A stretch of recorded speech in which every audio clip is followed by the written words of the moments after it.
আপাদমস্তক কালো বোরকায় আবৃত, হাতে 2 থেকে 3টি ভারী ব্যাগ। অবয়ব চেনা গেলেও চেনার উপায় নেই তার আসল পরিচয়। দিনের পর দিন, বছরের পর বছর ধরে এই শহরের আদালত প্রাঙ্গণ ও আনাচে কানাচে ঘুরে বেড়ানো এই রহস্যময় নারীকে ঘিরে এখন স্থানীয় মানুষের কৌতূহলের কোনো শেষ নেই।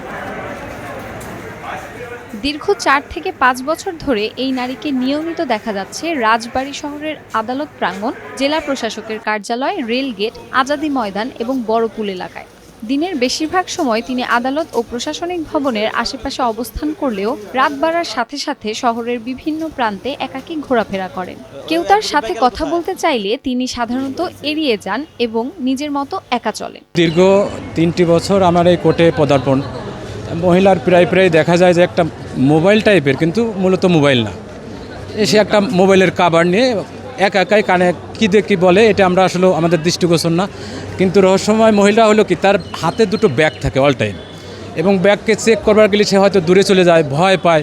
কিন্তু এর রহস্যটা আমরা আজ পর্যন্ত উদ্ঘাটন করতে পারিনি, আবার উদ্ঘাটন করার চেষ্টাও করিনি। মহিলাটা আপনার 4-5 বছর যাবৎ এই কোর্টের আশপাশ দিয়ে কোর্ট গ্রাউন্ডে থাকে, এবং রাত্রে বিভিন্ন সময় দেখা যায় রেলগেট, আজাদি ময়দান, বড়পুল, তবে ম্যাক্সিমাম টাইম এই কোর্টের আশপাশ দিয়ে এবং কোর্ট গ্রাউন্ড, ডিসি অফিস এই জায়গা দিয়েই থাকে উনি। হাত মাজা পরা, তারপরে এই যে বুরকা পরা, পায়ে মোজা, ঠিক আছে। উনি কাছে জিজ্ঞাসা করলে আপনার বাড়ি কোথায়, কয় বাড়ি তোমার শুনে কাম কি?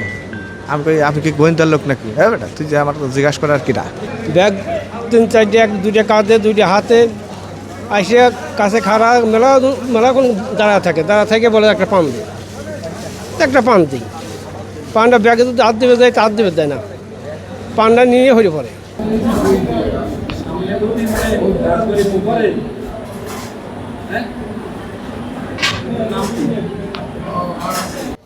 আদালতের আইনজীবীরা জানান, রহস্যময় এই নারীর আচরণ বেশ অদ্ভুত।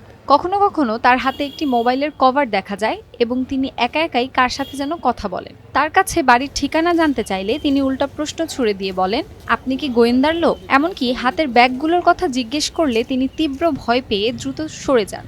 একই শহরে বছরের পর বছর কাটিয়ে দিলেও রহস্যময় এই নারীর পরিচয় আজও অধরায়। তিনি কে, কোথা থেকে এসেছেন, কেনই বা এভাবে একা ঘুরে বেড়ান? রাজবাড়ির মানুষের কাছে সেই প্রশ্নের উত্তর এখনো অমীমাংসিত। শামসুন নাহার দোলন, টাইমস টুডে।